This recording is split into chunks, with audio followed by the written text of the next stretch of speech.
Alright, so today we will be beginning with a new chapter. Here's a map of India. We'll just quickly go through it. Here's Gandhara, which is part of Pakistan. Right here is Afghanistan. Right next to Gandhara is Kashmir. We can see Himalayas in the northeast. Gujarat. There are all the temples, major temples right here. You can just take an overview of it. These are the major temple architectures in India.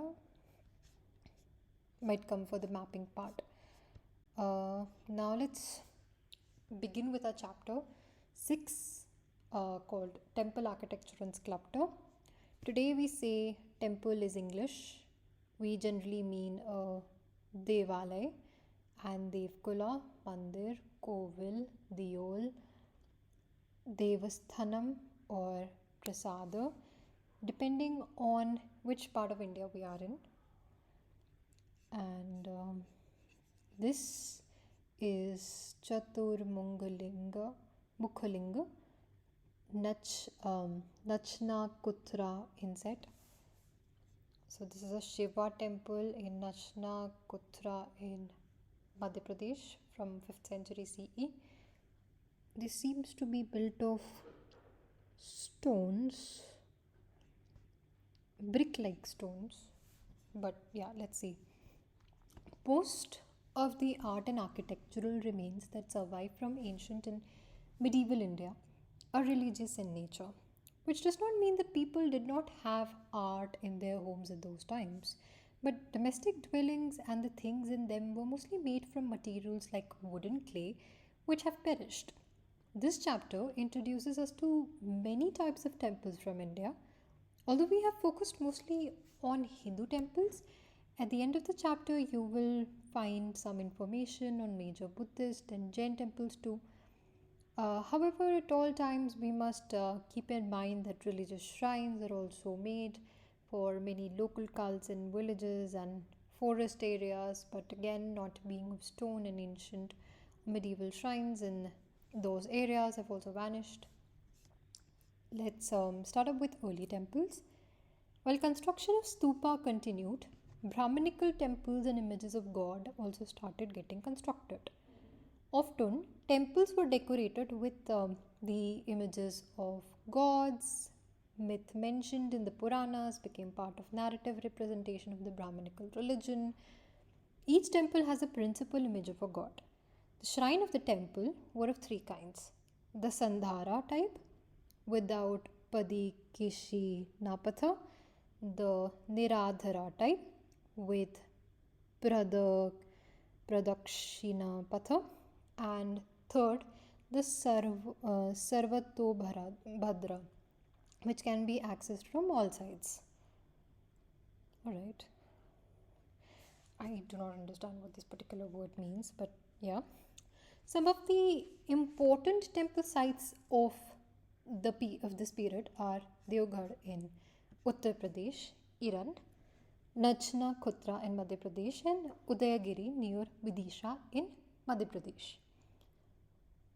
These temples are simple structures consisting of a veranda, a hall, and a shrine at the rear. Look at this one. This is the Nagara style of temple. There's a small Garbhagriha which holds the shrine. This whole part is called the Shikara. On the top we have an Amalaka which is holding the Kalasha on the top. The basic form of the Hindu temple. The basic form of the Hindu temple comprises the following: sanctum, or the Garbhagriha, literally womb house, which has a small cubicule with a single entrance and grew into a larger chamber in time. The Garbhagriha is made to house the main icon, which is itself the focus of much ritual attention. The entrance to the temple, which may be a portico or colonnaded hall that incorporates space for a large number of worshippers, is also known as mandapa. Freestanding temples tend to have a mountain-like spire which can take the shape of a curving shikara in North India and a pyramidical tower called a Vimana in South India. The Vahan, the mount or vehicle of the temple's main deity, along with a standard pillar or dhwaj, is placed auxiliary before the sanctum. Two broad orders of temples in the country are known as Nagara in the north and Dravida in the south. At times, the Vesara style of temples as an independent style created through the selective mixing of the Nagara and Dravida orders is mentioned by some scholars. Elaborate studies are available on the various substyles within these orders. We will look into the difference in the forms further on in this chapter. As temples grew more complex, more surfaces were created for sculpture through additive geometry. By adding more and more rhythmically, projecting symmetrical walls and niches without breaking away from the fundamental plans of the shrine. Sculpture and iconography and ornamentation. The study of images of deities fall within a branch of art of history called iconography, which consists of identification of images based on certain symbols and mythologies associated with them.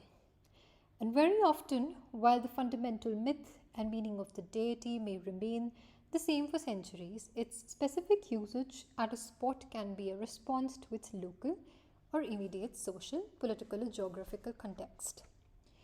Every region and a period produced its own distinct style of the image with its regional variation in iconography.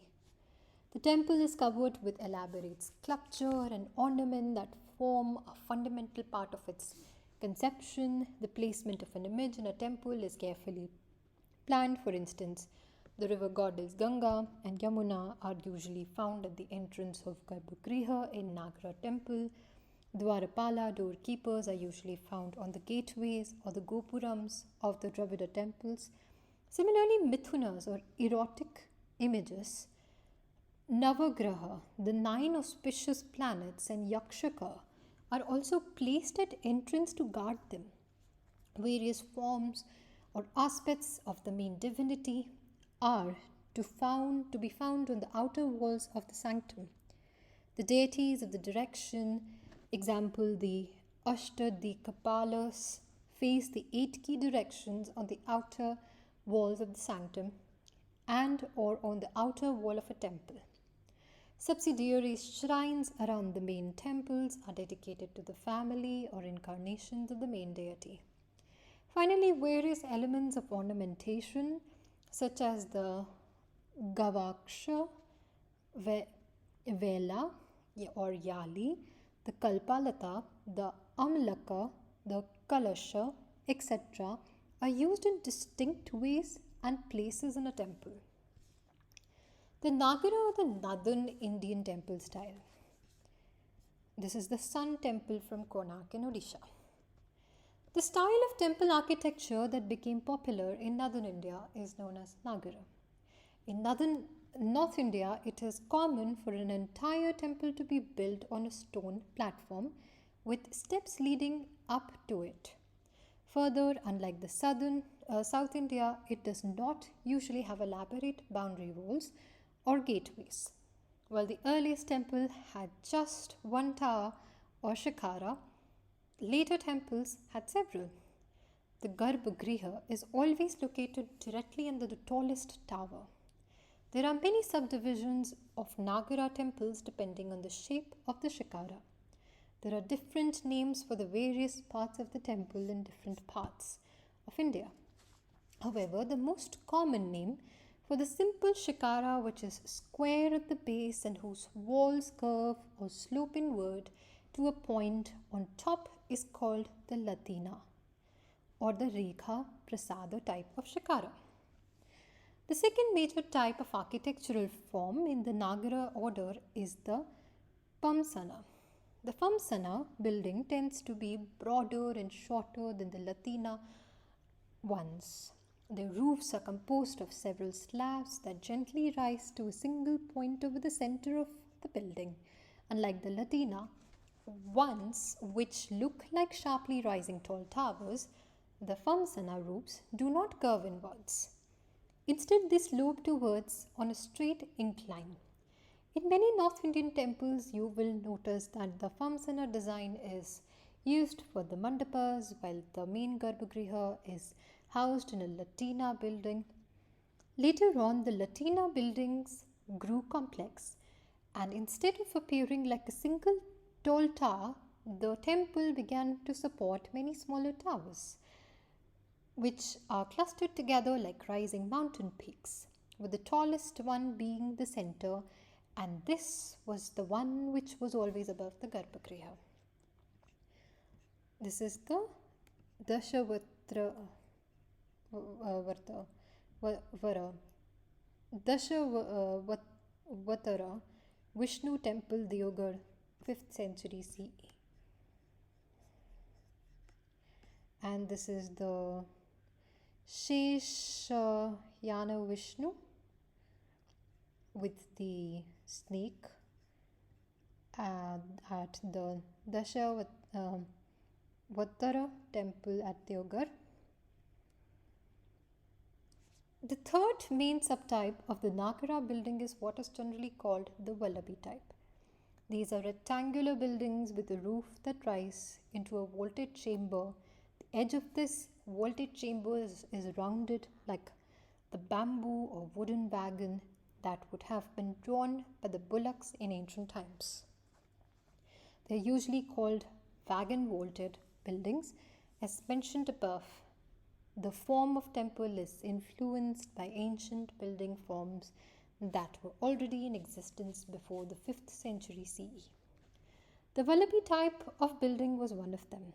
For instance, if you study the ground plan of many of the Buddhist rock-cut Chetat caves, you will notice that they are shaped as long halls which end in curved back.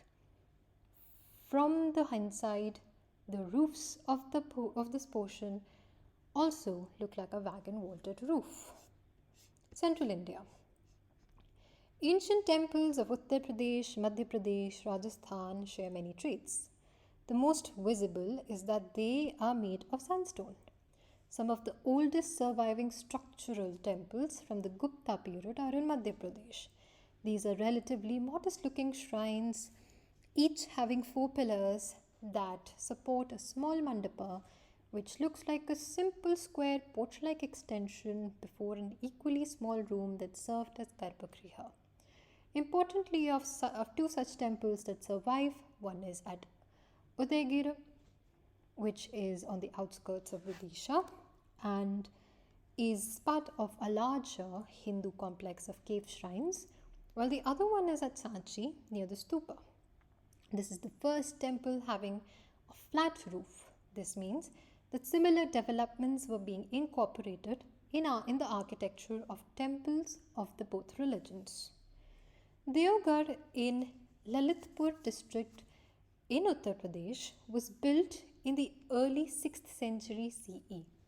That is about 100 years or so after the small temple we just learnt about in Sanchi and Udaygiri. This makes it a classic example of a late Gupta type of temple. This temple is in the Panchayatana style of architecture, where the main shrine is built on a rectangular plinth with 4 smaller subsidiary shrines at the 4 corners, making it a total number of 5 shrines. Hence the name Panchayatana. The tall and the curvy linear shikara also corroborates this date. The presence of the curving Latina or Rekha Prasada type of shikara also makes it clear that this is an early example of a classic Nagara style of temple. The Sheshayana is the form of Vishnu where he is shown reclining on the Sheshanaga called Ananta. Naranarayan shows the discussion between the human soul and the eternal divine. Gajendra Moksha is the story of achieving moksha, symbolically communicated by Vishnu's suppression of an asura who had taken the form of an elephant. The west facing temple has a grand doorway with standing sculpture of female figures representing the Ganga on the left side and Yamuna on the right side. The temple depicts Vishnu in various forms, due to which it was assumed that the four subsidiary shrines must also have housed Vishnu's avatara, and the temple was mistaken for a Dasavatara temple. In fact, it is not actually known to whom the four subsidiary shrines were originally dedicated. There are three main reliefs of Vishnu on the temple walls: the Shesha Yana on the south, the Naranarayan on the east, and Gajendra Moksha on the west. The temple is west facing, which is less common as most temples are east or north facing. Numerous temples of smaller dimensions have been constructed over a period of time. By contrast, if we study the temples of Khajuraho made by the Chandela kings in the 10th century, about 400 years after the temple at the Deoghar, we see how dramatically the shape and style of the Nagara temple architecture had developed. This is the Vishwanatha temple at Khajuraho. And this is the Kandariya Mahadev temple at Khajuraho. The Lakshman temple of Khajuraho, dedicated to Vishnu, was built in 954 by the Chandela king Dhanga, a Nagara temple. It is placed on a high platform accessed by stairs. There are four smaller temples in the corner, and all in the tower of Shikaras rise high, upwards in a curved pyramidal fashion, emphasizing the temple's vertical thrust, ending in a horizontal fluted disc called an amalak, topped with a kalash or vase. The crowning elements, amalak and kalash, are to be found on the Nagara temples of this period. The temple also has projector, balconies, and verandas. This is very different from Deoghar. Kandariya Mahadev temple at Khajuraho is the epitome of temple architecture in central India. In architecture and the sculpture of this temple, which is a massive structure, we see all features of central Indian temples of the medieval period, for which they are known and appreciated all over. Khajuraho's temples are also known for their extensive erotic sculptures. The erotic expression is given equal importance in human experience as spiritual pursuit, and it is seen as a part of a larger cosmic whole. Many Hindu temples therefore feature Mithun, embracing couple sculptures considered auspicious. Usually, they are placed at the entrance of the temple or on an exterior wall, or they may also be placed on the walls between the mandapa and the main shrine. Khajuraho's sculptures are highly stylized with typical features. They are in almost full relief, cut away from the surrounding stone, with sharp noses, prominent chins, long slanting eyes, and eyebrows. This is the dance class at Lakshmana temple in Khajuraho. There are many temples at Khajuraho, most of them devoted to Hindu gods. There are some Jain temples as well as a Tosnath Yogini temple, which is of interest, predating the 10th century. This is a temple of small square shrines of the roughly hewn granite blocks, which dedicated to the Devis or the goddesses associated with the rise of Tantric worship after the 7th century. Several such temples were dedicated to the cult of the yoginis across the Madhya Pradesh, Odisha, and even as far as Tamil Nadu. They were built between the 7th and the 10th centuries, but few have survived. West India, this is the Sun Temple at Modhera in Gujarat. The temples in the northwestern part of India, including Gujarat and Rajasthan, and stylistically extendable at times to the western Madhya Pradesh, are too numerous to include here in comprehensive way. This is the Sun Temple again at Modhera, Gujarat. The stone used to build The temples range in color and type. While sandstone is the commonest, a grey to black basalt can be seen in some of the 10th to 12th century temple sculptures. The most exuberant and famed is the manipulatable soft white marble, which is also seen in some of the 10th or to 12th century Jaina temples in Mount Abu and 15th century temple at Ranakpur.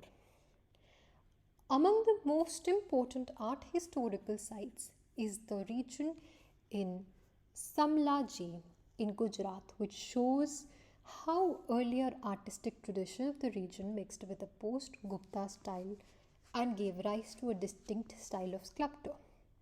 A large number of sculptures made of grey skins have been found in the region, which can be dated between the 6th and the 8th century CE. While the patronage in the 8th century CE, while the patronage of these is debated, I'm so sorry, I kind of repeated the same sentence. Moving ahead, the date is established on the basis of the style. The Sen temple at Modera dates back to the early 11th century and was built by Raja Bhimadeva I of the Solanki dynasty in 1026. There is a massive rectangular step tank called the Surya Kund in front of it. Proximity of sacred architecture to a water body, such as a tank, a river, or a pond, has been noticed right from the earliest times. By the early 11th century, they had become a part of many temples. This 100 square meter rectangular pond is perhaps the grandest temple tank in India. 108 miniature shrines are carved in between the steps inside the tank. A huge ornamental arched torana leads one to the Sabha Mandapa, the assembly hall, which is open to all sides as was the fashion of the times in the Western and the Central Indian temples. The influence of the wood carving tradition of Gujarat is evident in the lavish carving in the sculptor work. However, the walls of the central small shrine are devoid of carving and are left plain as the temple faces the east, and every year at the same time of the unixes, the sun shines directly into the central shrine. East India. Eastern Indian temples include those found in Northeast, Bengal and Odisha. Each of these three areas produce distinct types of temples. The history of architecture in the Northeast and Bengal is hard to study because a number of ancient buildings in those regions were renovated, and what survived now are later brick or concrete types at those sites. It appears that terracotta was the main medium of construction and also for molding plaques which depicted Buddhist and Hindu deities in the Bengal until 7th century. A large number of sculptures have been found in Assam and Bengal, which shows the development of important regional schools in those regions. This is the temple at Sibsagar in Assam. You can see the curvaceous structure of the roof. And moving towards Assam, an old 6th century sculpted door frame from Da Parvatiya near Tezpur and another few stray sculptures from Rangagora tea estate near Tinsukia in Assam bear witness to the import of the Gupta idiom in that region. This post-Gupta style continued in the region well into the 10th century. However, by the 12th to 14th centuries, a distinct regional style developed in Assam. The style that came with the migration of the Thais from Upper Burma mixed with the dominant parlor style of Bengal and led to the creation of what was later known as the Ahom style is around Guwahati. Kamakhya temple, a Shakti Peeth, is dedicated to goddess Kamakhya and was built in the 7th century. 17th century, my mistake. Coming to Bengal, the style of sculpture during this period between the 9th and 11th centuries in Bengal, including Bangladesh and Bihar, is known as Pala style, named after the ruling dynasty at the time. While the style of those of the mid 11th to mid 13th centuries is named after the Sena kings. While the Palas are celebrated as patrons of many Buddhist monastic sites, the temples from that region are known to express the local Vanga style. You can see the terracotta temple at Vishnupur. The 9th century Siddheshwara Mahadev temple in Barakar in Bardhaman district, for example, shows a tall curving shikara crowned by a large amlaka and is an example of the early Pala style. It is similar to the contemporaneous temples of Odisha. This basic form grows loftier with passing of centuries. Many of the temples from the 9th to the 12th century were located at Telkupi in Purulia district. They were submerged when dams were built in the region. These were amongst the important examples of architectural styles prevalent in the region, which showed an awareness of all known Nagara subtypes that were prevalent in the rest of North India. However, several temples still survive in Purulia district, which can be dated to this period. The black to grey basalt and chalurite stone pillars and arched niches of these temples heavily influenced the earliest Bengal Sultanate building at Gaur and Pandua. Many local vernacular buildings traditions of Bengal also influenced the style of temples in that region. Most prominent of these was the shape of the curving or sloping side of the bamboo roof of a Bengali hut. This feature was eventually even adopted in Mughal building and is known across North India as the Bangla roof. In the Mughal period and later, scores of terracotta brick temples were built across Bengal and Bangladesh in a unique style that had elements of the local building techniques seen in bamboo huts, which were combined with older forms reminiscent of Pala period and with forms of arches and domes that were taken from Islamic architecture. These can be widely found in and around Vishnupur, Bankura, Bardhaman, Birbhum, and are dated mostly to the 17th century. This is the Sun Temple at Konark in Odisha. Coming to Odisha, you can see the wheels and here's a chariot. The main architectural features of Odisha temples are classified in three orders: the Rekha Peda, the Pidha Dul, and Khakra. Most of the main temple sites are located in ancient Kalinga, modern Puri district, including Bhubaneswar or ancient Tribhuvaneshwar, Puri, and Konark. The temples of Odisha constitute a distinct sub-style within the Nagara order. In general, here the shikara called Deol in Odisha is vertical almost until the top when it suddenly curves sharply inwards. Deols are preceded as usual by mandapas called Jagamohan in Odisha. The ground plan of the main temple is almost always square, which is the upper reaches of its substructure become circular in the crowning, the mastaka. This makes the spire nearly cylindrical in appearance in its length. Compartments and niches are generally square. The exterior of the temple are lavishly carved, their interiors generally quite bare. Odisha temples usually have boundary walls.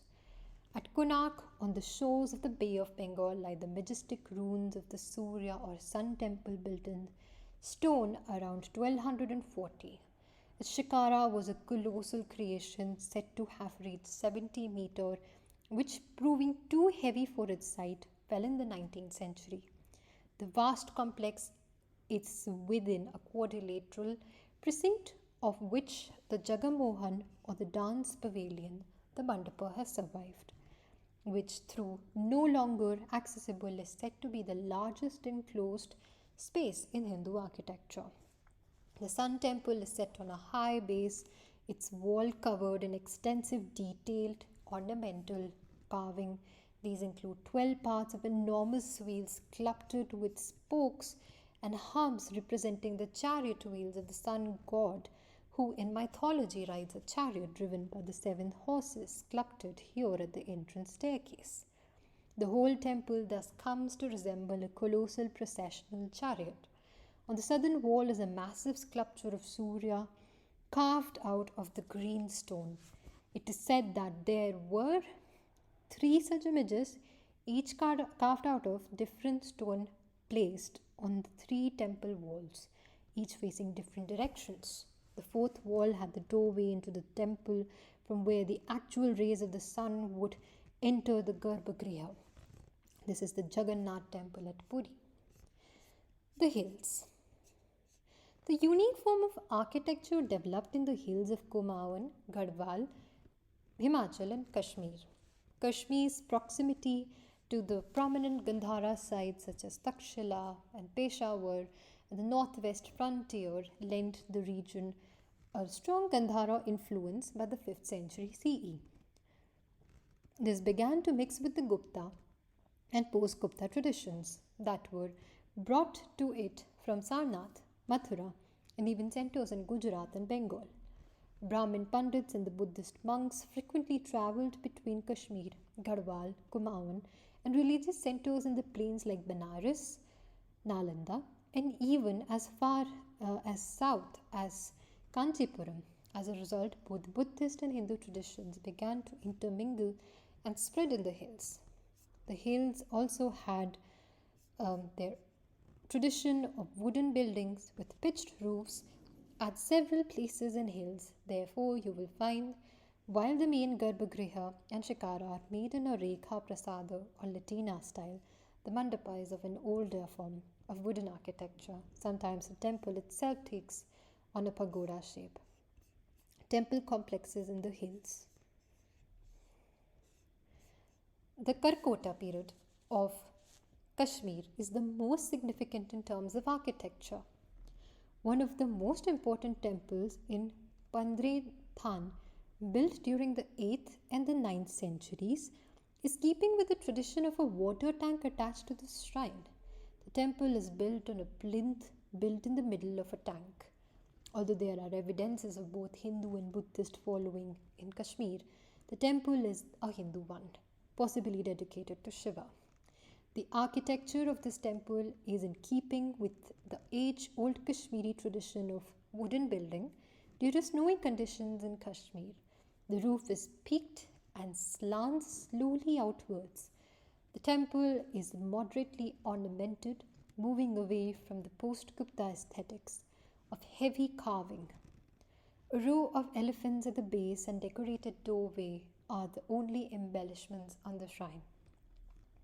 Like the findings at Samlaji, the sculptures at Chamba also show an amalgamation of local traditions with the post-Gupta style.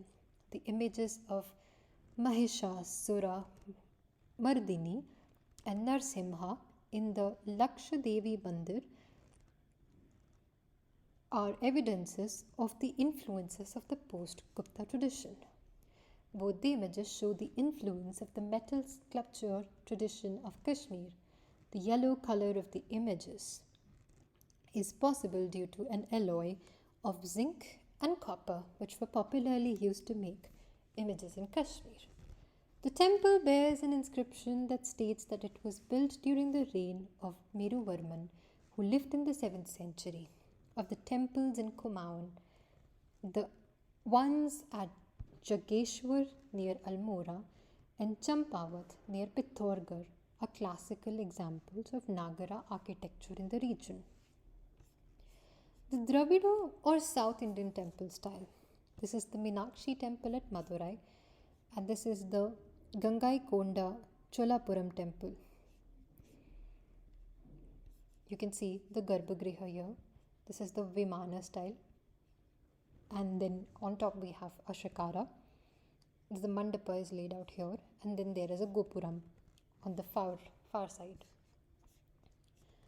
Unlike the Nagara temple, the Dravida temple is enclosed within a compound wall. The front wall has entrance gateway in its center, which is known as Gopuram. The shape of the main temple tower, known as Vimana in Tamil Nadu, is like a stepped pyramid that rises up geometrically rather than curving shikara of northern India. In the South Indian temples, the word shikara is used only for the crowning element at the top of the temple, which is usually shaped like a small stupika or an octagonal cupola. This is equivalent to the Amlak and Kailasha of the North Indian temples, whereas the entrance to the North Indian temples is Garbhagriha. It would be usual to find images such as Mithuna and the river goddess Ganga and Yamuna. In the south, you will generally find sculptures of fierce Dwarapala or the doorkeepers guarding the temples.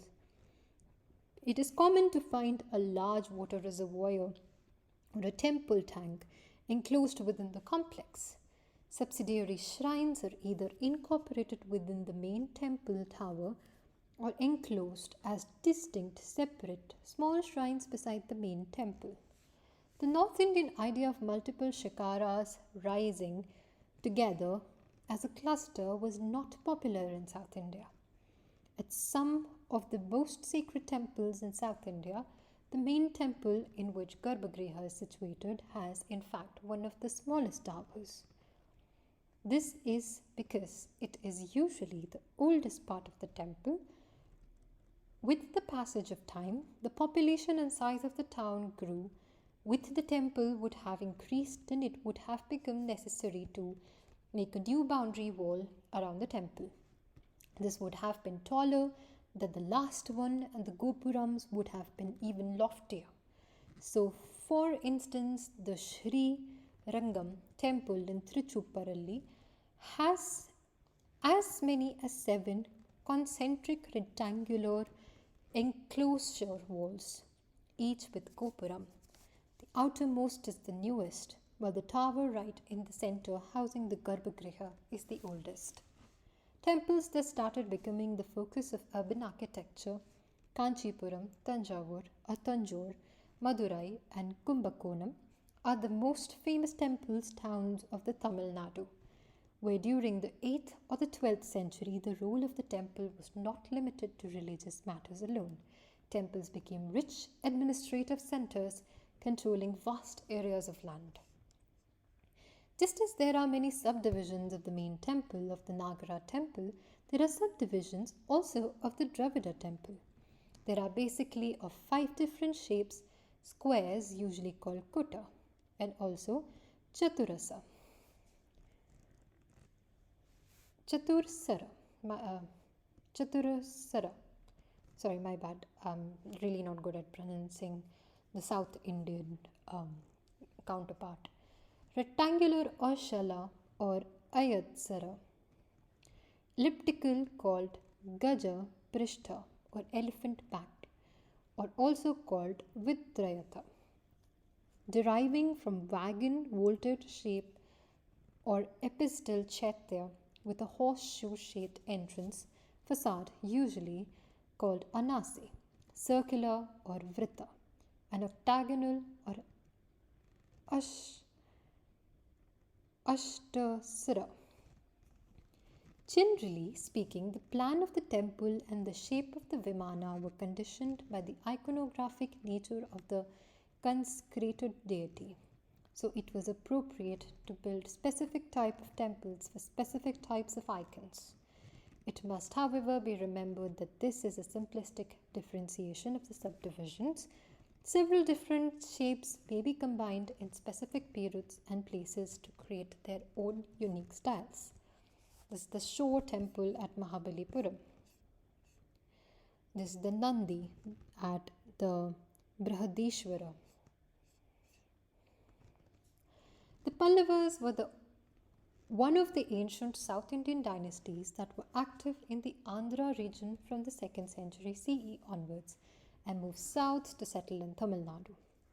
Their history is better documented from the 6th to 8th century, when they left many inscriptions in stone and several monuments. The powerful kings spread their empire to various parts of the subcontinent, at times reaching the borders of Odisha, and their links with Southeast Asia were also strong, although they were mostly Shaivite. Several Vaishnava shrines also survived from their region, and there is no doubt that they were influenced by the Buddhist history of the Deccan. The early buildings, it is generally assumed, were rock cut, while the later ones were structural. However, there is a reason to believe that structural buildings were well known even when rock cut ones were being excavated.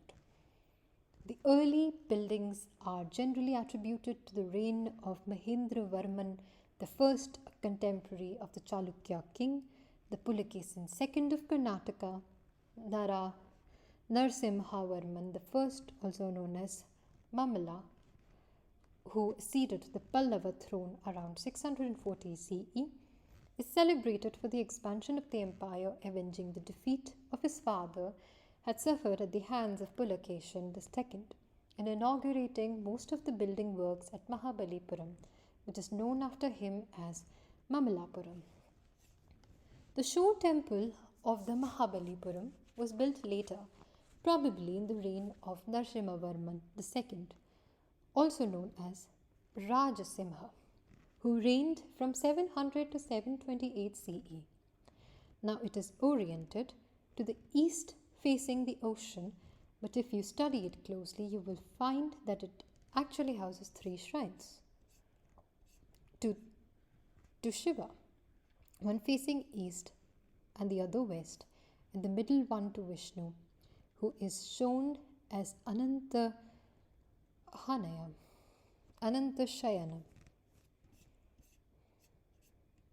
This is usual because temples generally have a single main shrine and not three areas of worship. This shows that it was probably not originally conceived like this, and different shrines may have been added at different times, modified perhaps with a change of patrons.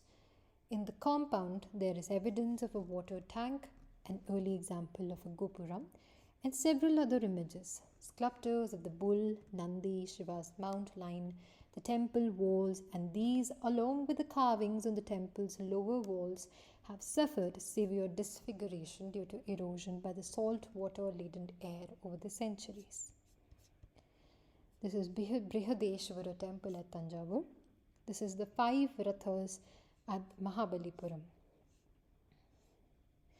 The magnificent Shiva temple at Tanjavur, called the Rajarajeshwara or Brihadeshwara temple, was completed around 1009 by Rajaraja Chola and is the largest and the tallest of all Indian temples. Temple building was prolific at the time, and over 100 important temples of the Chola period are in good state of preservation, and many more are still active shrines, bigger in scale than anything built by the predecessors. The Pallava, Chalukya, or Pandyas, the Cholas temples, pyramidical, multi-storied Vimana rises a massive 70-meter to 30 feet approx structure topped by a monolithic shikara, which is an octagonal dome-shaped stupika. It is this temple that one notices for the first time two large gopuras, gateway towers, with an elaborate sculptural program, which was conceived along with the temple. Huge Nandi figures dot the corners of the shikara, and Kalasha on top by itself is about 3 meters and 8 centimeters in height. Hundreds of stucco figures decorate the Vimana. Although it is possible that some of these may have been added on during the Maratha period and did not always belong to the Chola period. The main deity of the temple is Shiva, who is shown in the huge lingam set in the 2-storied sanctum. The walls surrounding the sanctum have extended mythological narratives which are depicted through the painted murals and sculptures. We will take a break, and I would continue with the part 2, architecture in Deccan, post this.